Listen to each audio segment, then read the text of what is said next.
Welcome to Grumpily Ever After, our uncensored podcast where swoon-worthy meets eye-rolling as I, an avid reader and adventure romance author, chat with my grumpy husband who has inspired all of my book boyfriends written to date. Join us as we chat about books he'll never read, words he thinks are stupid, and all his grumbles in between. If nothing else, we hope to make you smile and brighten your day. At least a little. So, settle in and let's see where today's chapter takes us.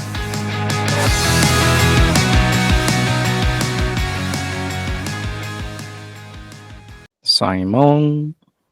All right, everybody. Welcome to this episode of Grumpily Ever After. This is episode 11, I believe. I'm Lindsey Pogue, your co-host. Dennis, main host. We are not having any video for this podcast. So, if you're one of the YouTube listeners / viewers, apologies, but that's not happening. I'm having a bit of an allergic reaction, so Lindsey's face will not be visible today. Deal with it. Dennis has seen me in all of my beautiful glory for the last almost 2 weeks. So anyways, hopefully that will be better next week, but no guarantee. So for now, bear with us. But you just got home, so how are you doing today, my dear? Doing all right.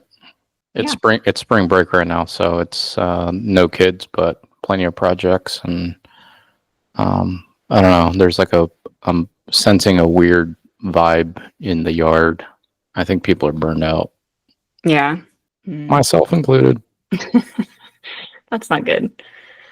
Well, then maybe this was a good week to be self-quarantined, so that because if I went to the wetlands to do my normal stuff, it would be inundated with people. So, silver lining. You didn't even realize it was spring break, huh? I had no idea. I have only left the house to go to doctor's appointments. So, yeah, I didn't even realize. Yeah, so I won't really check in about my day. I'm the same as I have been, just trying to not think about my situation. What did she call it yesterday? A drug eruption. So allergic reaction to antibiotics, which is the third antibiotic that I've had this reaction to, and it's not fun. I'm running out of antibiotic options, people. So I was thinking, and I think I was telling you about this, but this was on my mind yesterday about how, we think that we're all prepared for whatever cataclysmic event could happen for the apocalypse, whether it could be a zombie outbreak, it could be a natural disaster, it could be a viral outbreak. Regardless, we try and be prepared. We have, emergency supplies, we have bug out bags, we always have extra fuel and extra food. We have, go bags for the cats. I mean, we try and be really prepared. Even my car, I'm not even really driving it. And when I went to the doctor's appointment yesterday, I saw that my tank was just below half, and I was like, gotta make sure to get that filled up, because we always try and be, smart about things. And I was thinking realistically, we could survive the first wave of something, right? It would be something afterwards, as mundane as a bug bite that gets infected or paper cut or something, and then I wouldn't be able to take antibiotics, which is one of the biggest story plot lines in survival stories, is trying to get those antibiotics so that somebody doesn't turn septic or get gangrene or something and die, right? Like, it's half of the storyline most of the time. And I would just, at that point, I guess I would just say, well, I can't take out antibiotics. I'll find a glass or a few bottles of whiskey and peace out and just let it take me. I don't know what I would do. Yeah, and it's crazy to see. I mean, that's referenced a lot in survival shows and movies, that they're like, oh, someone's hurt or someone has a special need of X medication. Let's traverse through this dangerous area to access the pharmacy or a hospital. If that were really to happen, I have no clue what I'm looking for, the name, how it's so available, Pharmacies, when you go on a normal day to get your prescription, it takes like a day or two to get it prepared. So I just don't get how things are just there and it takes 3 days to get a prescription filled. Yeah. And then, yeah, I mean, some names of antibiotics, but you probably only remember the ones you're allergic to. So think of being in a room completely stocked with a ton of medicine.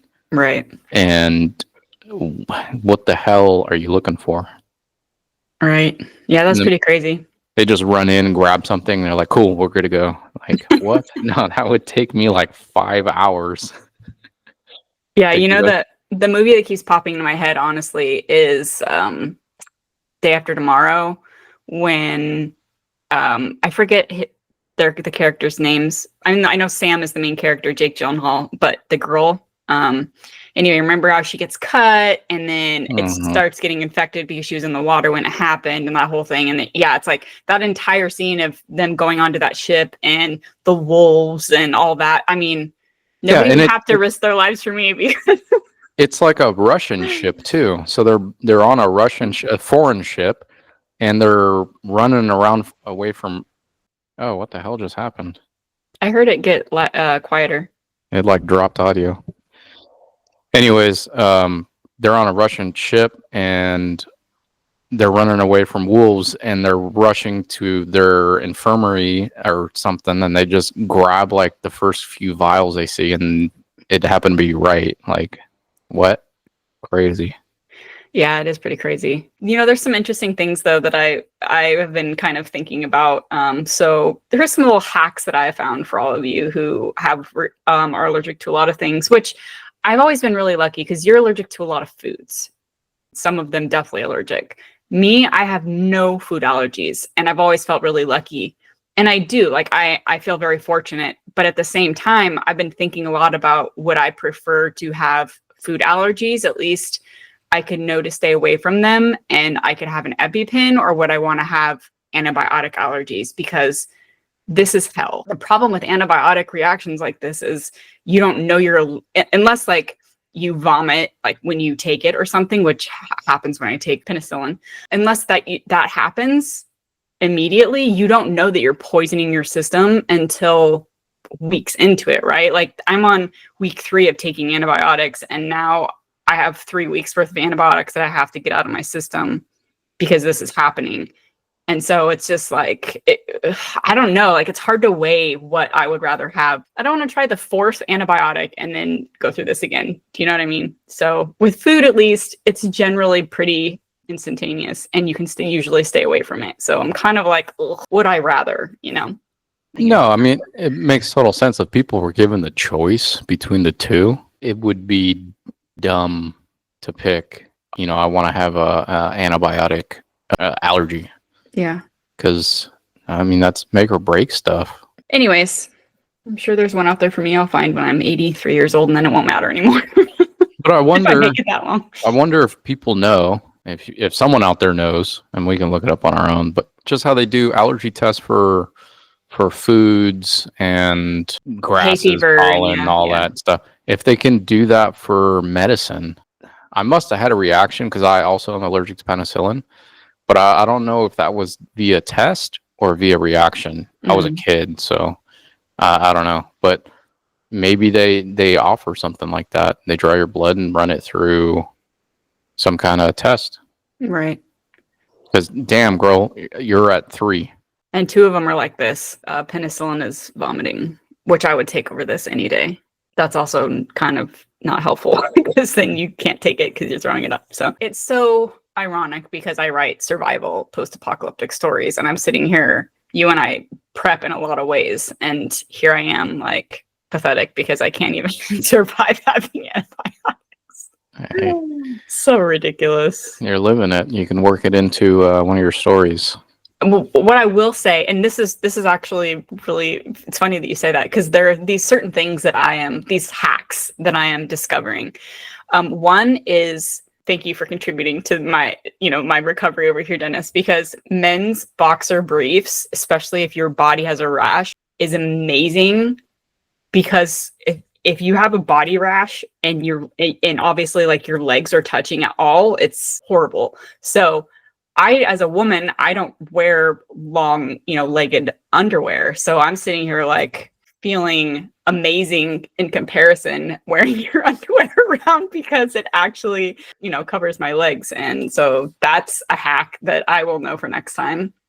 And also, almost every piece of clothing, almost, not every single one, but almost every piece of clothing that I have worn is something that I have wanted to get rid of for years, or at least 1 year, if not longer. I'm thinking of multiple things that I have put on that I haven't put on in at least a year, that I kept thinking you should get rid of this because you never wear it. And now I have worn, like, I've been only cycling through certain clothes because those are the only things that are comfortable. And here we are wearing clothes that I kept telling myself, but if there was an apocalypse, you might need it. And those are stupid words that I have actually told myself. And yet I'm actually, obviously we're not in an apocalypse, but it feels semi like survival mode for me. And I'm wearing these clothes that I normally would not wear and I would have gotten rid of. And then I would have been screwed because I wouldn't have like super baggy, like soft things, well worn or whatever. So yeah, I don't know. It's just been really interesting to figure out these little things. So anyways, that's enough about that, because now I'm starting to itch. Well, I was itching anyway. But okay, so something fun that I came across recently that I wanted to do with you was to kind of talk about this conversation that I've heard. It's primarily around women writing men. And I remember when I first started writing, whether it was romance or adventure, whatever, I was really intimidated by writing men because I'm obviously not a man. So I was like, I don't want to make them too frilly. I don't know how to write men in a way that isn't how I think men write and or how I want them to be in this story, right? Like it was hard to tell if it was realistic or not. And over the years, I've kind of gotten over that. But at the same time, I'm sure you've remembered, I've asked you before, what would a guy think in this situation, or what would they say in this situation, or whatever. I don't really do that anymore because I've written so many books and so many characters. I don't really care. Like, I kind of just want to write the character the way they are in my head. But I remember when I was first starting out that was a huge thing for me, to make sure that I wrote men in a realistic way, especially because back in the day, a female reading post-apocalyptic or survival stories or any sort of real sci-fi, it would be men writing women. And I felt like they wrote them kind of horribly. Like, they always made really stupid decisions, or they were really, and let's be honest, women do make stupid decisions, but so do men, right? Like, there was just a very clear way that they would write women sometimes, and be like super whiny, and they couldn't do anything themselves, and the guy would come in and save the day. And I'm not saying it's all like that, and I'm not saying all male authors do that. I'm just saying, like, that was something that bothered me that I had come across, and so I didn't want to do that to men. But again, that was a decade ago. I'm kind of over it. I'm kind of just doing whatever feels right for me. But then I came across this the other day, and it was a video of this, I guess she's some sort of a writing coach or something. I don't know. She popped up in my feed. But anyway, so she had 7 mistakes that women make while writing men. And so I was really intrigued. And so I'm going to read them to you, and I want to get your input on it. And I also have some male responses to them reading these things in stories written by women, if that makes sense. Yeah. Okay. So we'll start with the first one. So, mistake women write when writing men, number 1, is over-describing his physical appearance. I'm sure that you have an opinion about this. Again, I know you don't really read this stuff, but you're familiar with the romance genre, and we've talked about certain excerpts from books and stuff. So this is what one man said. Their male characters just happen to be muscular and have abs, seemingly without ever doing any exercise. I feel like many female authors don't realize how big of a part of your life that gym and fitness have to be for a man to look like a fitness model. They think we just need to go to the gym here and there you go. Another man put, in all fairness, if any female wants to write a book about me and give me six-pack abs, I won't complain. What are your thoughts, sir? I agree. Yeah, but people, they got to understand that this is a book, So the author, if she wants to paint a picture of a hot dude, then that's what it's going to be. I mean, I don't know is it romance specifically or romantasy or anything? It's any movie we watch, really, right? Like, or a lot of movies, a lot of shows, they have the way that people portray men and women in general, we know is, there's always somebody who's really hot and like, yeah. So it's part the of Adonis. It's part of the shtick. Like, yeah. Someone's not going to grab a book with the cover of some overweight person or something with their hair flowing, It's some muscular, strapping dude. So that's fine. That doesn't bug me. It's part of what it is. If they get overly descriptive, like beating a dead horse, then there's an issue, I guess. But like, just because it would be annoying. It's just drawn out. Like, okay, we got it. He's hot. Like, yeah. You don't have to describe every piece of hair that's on his head or something. But no, it doesn't bother me. I think it's fine. It's what it is.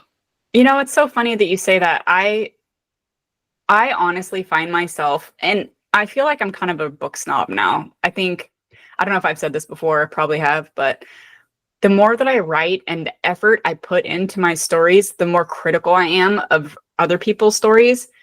And the more I know what I do and don't like to read. And so I realize that I'm sitting there, and again, kind of like what you're saying, I don't need, every single time that he comes into the room, I don't need to know how freaking amazingly, like, godly he looks. Like, I get it. You could say it once, you're attracted to him, he has dark hair and he's well built or whatever. Like, it doesn't make me more excited about his character to have him unreal abs talked about multiple times, and his eyes, like the shade of whatever, told in 17 different ways. I just, in general, I think people use way too many details sometimes, and it takes me out of the story. So I definitely agree. I'm getting to that point where, as I'm reading, this happened to me just the other day, I was like, move on already. Like, I already know that you think he's hot. Like, I don't need you to keep telling me that. It's just pissing me off. Like, I want to know why I should care about this character, not what he looks like every single time he's in a scene. So, and it happens a lot. So repetitive descriptions of his features. Yeah. Okay, so number 2, making him too emotionally intelligent and introspective. This is something you and I have talked about before. You said, yeah, guys, don't overthink things like that when I was trying to get your input one time. Okay, so this is what a man's response. I can usually tell right away if a woman wrote a male character when his inner monologue and thoughts are too analytical. I feel like many women, not all, of course, think about a particular situation from many different angles. Meanwhile, men will be quick, quote unquote, and concise about it. How do you feel? I agree.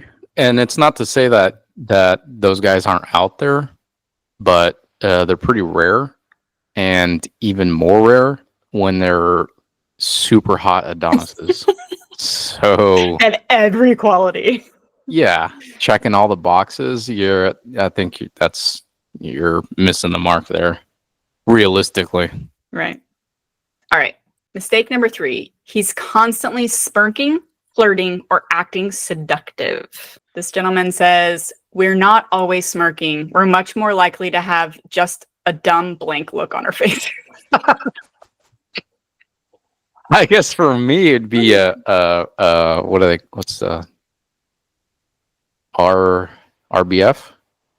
Resting bitch face? Yeah, RBF. Oh my gosh. If you guys knew how many times I tell Dennis, please smile, you look like you're gonna murder somebody.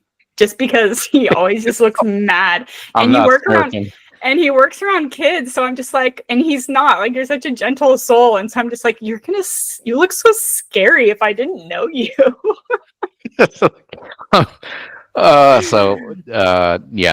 No constant smirk on my face. I guess it depends on what they're writing. On a normal interaction with the store clerk, or someone having to pump gas for you.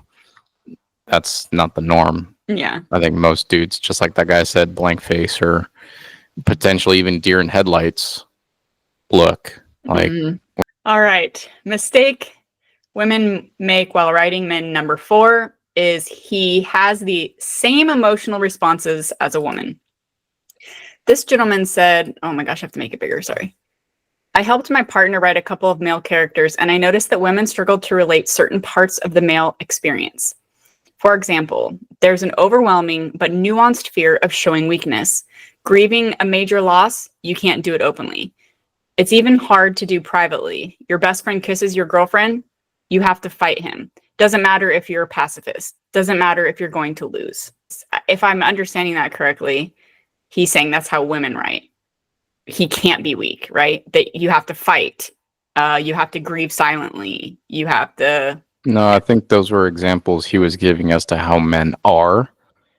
Oh. Which is the opposite of what the statement was, where female writers write males to reflect emotions the same as females. Oh, he's saying, okay, so I helped my partner write a couple of male characters, and I noticed that women struggle to relate to certain parts of the male experience. For example, there's an overwhelming but nuanced fear of showing weakness. Okay, Those are his thoughts. Yeah, his I thought he was saying that's what women had struggled with. Got it. Okay. Yeah. No, 100%. 100% agree. Everything he said to the T. What I'm understanding from that is that the female writer is writing the male's emotions.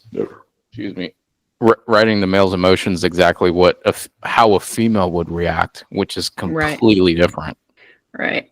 Well, in all fairness, right, because it's what women know. Yeah, so again, it's you having to really be conscious of taking yourself out of what you would do versus what a man would do, or a woman would do versus what a man would do.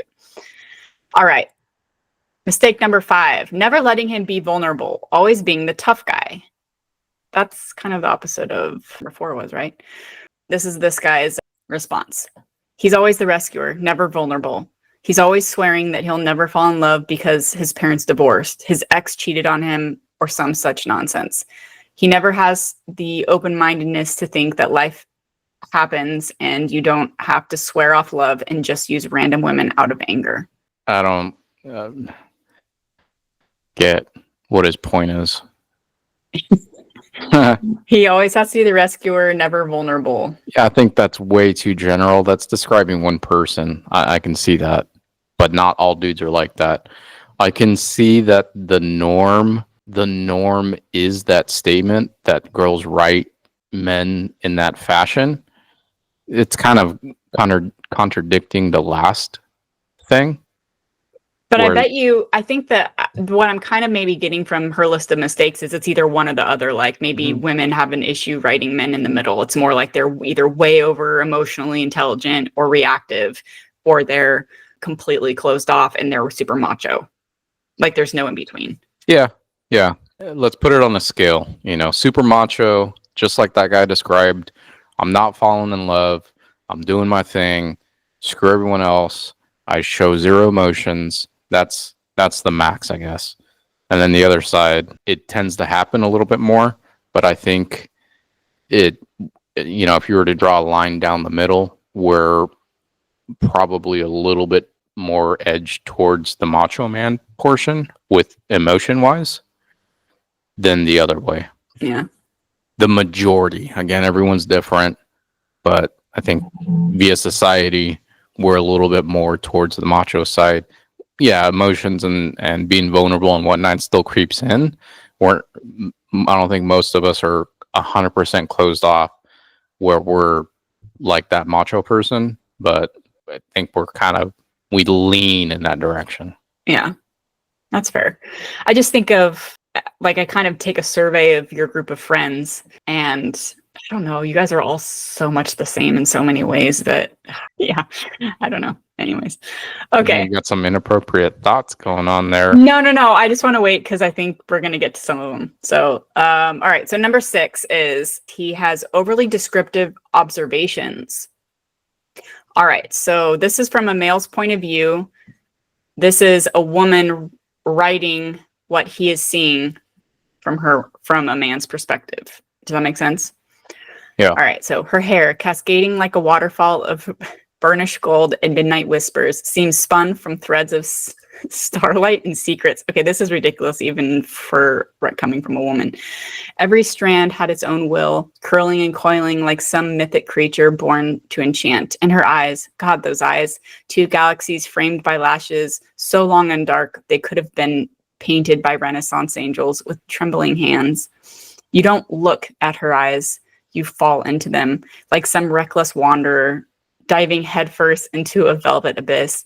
Her lips are poetry, no, pre-poetry, the language the universe spoke before words were invented, full, soft, and exact color of all the cherries I've ever wanted to taste but never dared. And the curve of her neck, that tender, maddening slope, made... Dennis, are you cracking up? This is so tough. I'm not finished. And the curve of her neck, that tender, maddening slope, made my palms ache with the sheer desire to trace it, memorize it, and worship it. I see him like swaying. Oh, I'm trying to stay focused. Okay, the norm is you see a girl that's attractive and you go, damn, she's hot. That's it.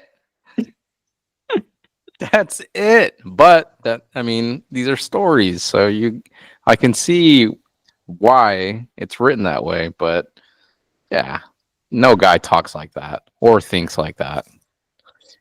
Especially no guy that looks like, again, a ripped god. Yeah. Well, and I think it's fair to say, like, even if you are a guy who is attracted to a woman's eyes, or you're a butt guy, or whatever you are, you might focus on like a thing or something, but you don't sit there and wax poetic about.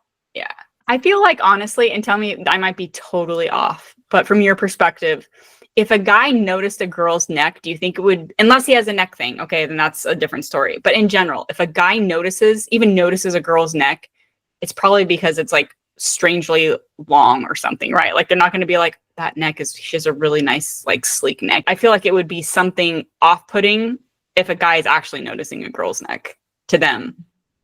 Yeah, I've never heard of a neck fetish.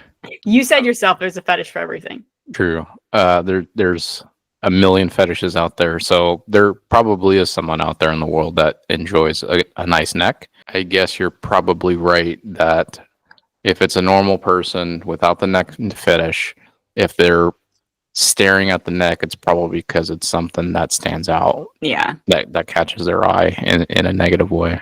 But it's interesting when you think about it, because I mean, I can't say that I've ever looked at a guy and been like, wow, he has a nice neck or anything like that. If anything, I'm in the same boat. I'm like, has huge muscles and his neck is too big or something. Like, that's something I would notice. But I also feel like, because there's something inherently attractive for a woman to find a man's Adam's apple attractive, right? So I think for women, it might be a little different. And maybe that's why some women write men noticing things like that, because I think women might be more inclined to notice or be attracted to something like that.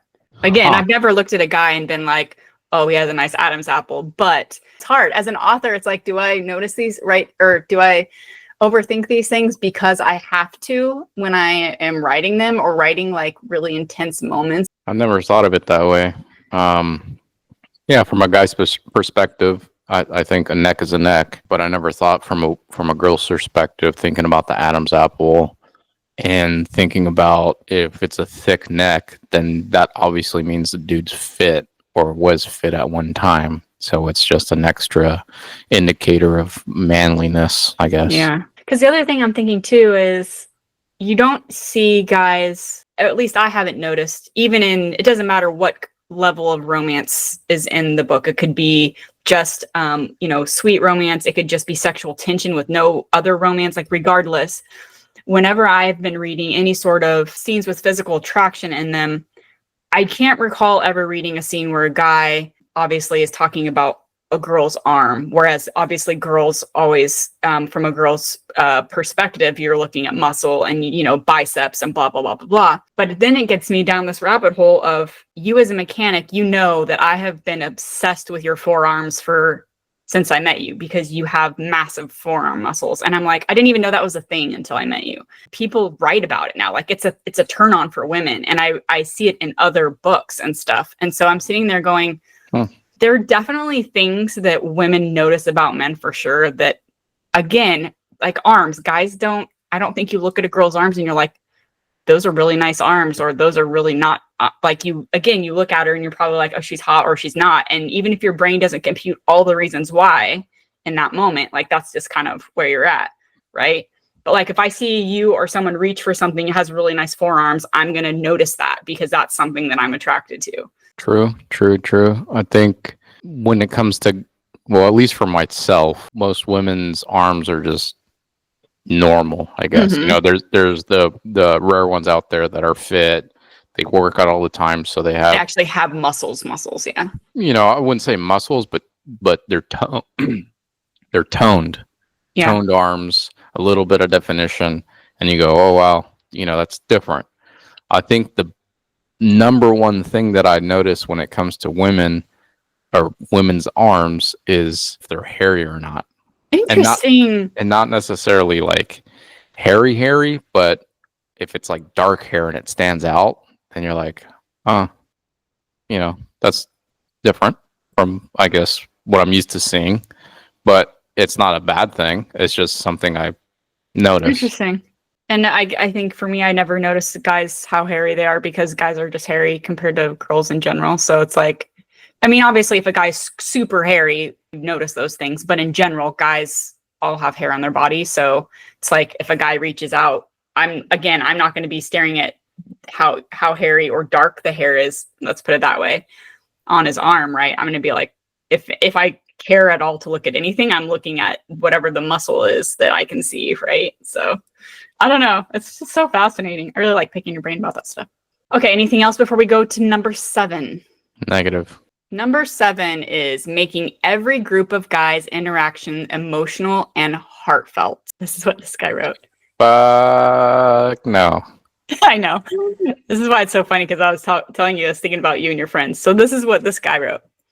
Haven't seen them really, quote unquote, get the male group dynamic.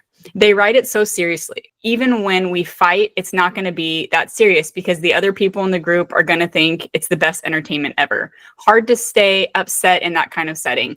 Or just someone completely disarming a situation with a rude as fuck joke about whatever people are tense about. We are much, quote unquote, meaner to our closest friends than general acquaintances. You can usually tell how close men are by how, quote unquote, mean they are to each other when they are face to face versus how well they speak about the person when they're not around. Yeah.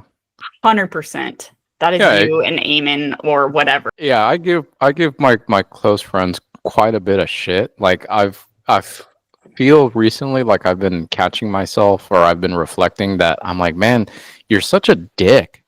You're such an asshole to these guys. Like they're, you know, sharing some stuff with you, and all you do is rake them through the coals. But it's our banter, and yeah, we don't have those kinds of conversations that number 7 was implying. No, I think that's really funny. I actually have a lot of fun when I'm writing my male characters, because I think I kind of channel, depending on who they are, right? Like Jackson Mitchell is one of my he is my favorite male character that I've ever written. He's from the Savage North Chronicles. He is like the broody type. I write a lot of broodies, but I think I do that because you're broody and that's what I know. But in general, when I'm not writing somebody quite like that, I feel like it's really easy for me to write them, because I channel you and how you are with guys and your friends. And it's easy to write those lighthearted characters. And I think that's why I like doing it, because I don't do it very often, because like I said, I do write a lot of broody characters. All my characters always have a lot of baggage. So I don't have a lot of main characters that are super cocky and sexy and all that stuff. You know, they're more like the pillars of strength, and they have inner demons, and they have the lighthearted side. Essentially, I picture you, these guys who are awkward around kids. Honestly, I think that's my absolute favorite to write. You've About it. written that already? Yeah. Knox and Harper, Jackson and Thea, and you, and kids just they're kind of drawn to you. I love it. Punt those things. Oh my goodness. Okay, so Get them out of here. those are the 7 mistakes. Any last minute thoughts about women writing men or men's internal monologues or anything like that that you think is worth bringing up? Again, I know you don't read, so this is just overall observations and thoughts because you can't really speak to specific books or anything.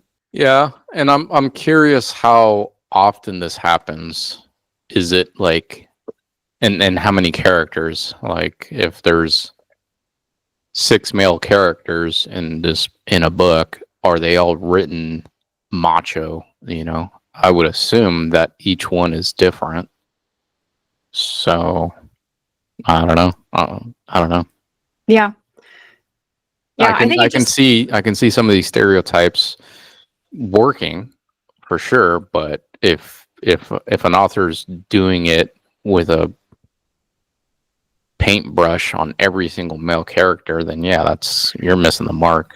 But this flip side to it is readers, they want certain character archetypes. Like they want certain tropes. They want certain characters. They're going to go to read a hockey romance because they want like very specific things in their story, right? I'm not saying that all the characters are the same, but if they want those really broody alpha males, they're going to read broody alpha male stories, right? If they want more relatable characters that have a lot of different layers and have vulnerable sides and the whole gamut of things, they're probably going to read Abby Jimenez, or I forget her name, but anyway, they're going to go to certain authors and they're going to read those books. So I think there's also a reader expectation that authors need to hit. So credit to them for knowing like what their readers want too, you know? 100%. So I think all of this kind of comes with a grain of salt. Like, what are you trying to convey in your stories and how much do you care? Because we're also not writing for men. We're writing for women. So when I say we, I mean like a romance author. I'm not writing a romance for a man like you. Why would I try and tailor my dialogue, my character development? I would want it to be something that I know my readers would want to read. So I don't know. The whole thing is just really, really interesting, but I thought it was definitely worth talking about because I know that men have gotten a lot of flack over the years for writing women a certain way. Women are not, they're not blameless in anything, right? I think we all lean into certain ways that we write in general, whether it's just writing a point of view of a character, whether they're male or female, or leaning too much into description in general, or not enough, or caring more about the setting. We were talking about purple prose too. Remember that? Just being overly flowery. Like not everybody likes that. So I think that kind of comes with, sorry, I'm itching and I'm getting distracted. I'm like sitting here itching my leg. No worries. Okay. So that's enough of that. Thank you for your 2 cents because I thought that was really, really interesting. My male characters going forward, I definitely am going to keep these things in mind, whether or not, I'm going to do all of them. I mean, some of them I don't do at all. So it'll be easy to steer clear of. But sometimes, it's good to have these little things in the back of my mind. Yeah. What would Dennis say? Well, I'm never going to write everything that you would say because then everybody would be like, oh my gosh, did that just come out of his mouth? Come on, I'm not that bad. No, you're not. You're not. Just joshing you. Anyways. Okay, well, let's wrap this up. Want to say what you're thankful for today? Every time. Oh my God. Well, we got a house project happening and it's been about 2 weeks. We're putting up a new fence. So I'm thankful for these guys, coworkers / friends that are coming to put it up. So it's basically been pretty close to an everyday thing, but we're making progress. Yeah. I mean, I know I have a lot to be grateful for. I'm struggling because I just want to feel better and it's hard to focus on anything that's, you know what I'm grateful for? This is what I'm grateful for. If I had a 9-to-5 job right now, I would be screwed. So I am very grateful for the setup that I have now and being able to tailor my day around my needs in this current state and pick and choose what I can and can't do for the day, and not have to answer to somebody else, because that would be really rough. That would be really rough. I would not be working right now and making money. I would be miserable. I'd be stressed out because I would have to, be thinking about when can I go back to work. So anyways, at least the setup that I have now, our life that we have, is conducive to my quarantine. Your allergies. So bad. Uh, So I'll add one. Have you done? You're done? Yeah. Not to cut you off. I'm grateful for your doctor that was able to squeeze you in between her appointments. And the way she went about it, she didn't have to do any of that. So I'm glad she made the effort, and at least you got to get seen sooner than we were anticipating. Yeah. For sure. Good old Dr. George. Pretty sure that I have thanked her on this podcast before for something else. Probably the sleep class. She's the one who sent me to sleep class. Anyways, okay, that's it. That's a wrap. Thank you for tuning in, and we will be back next time.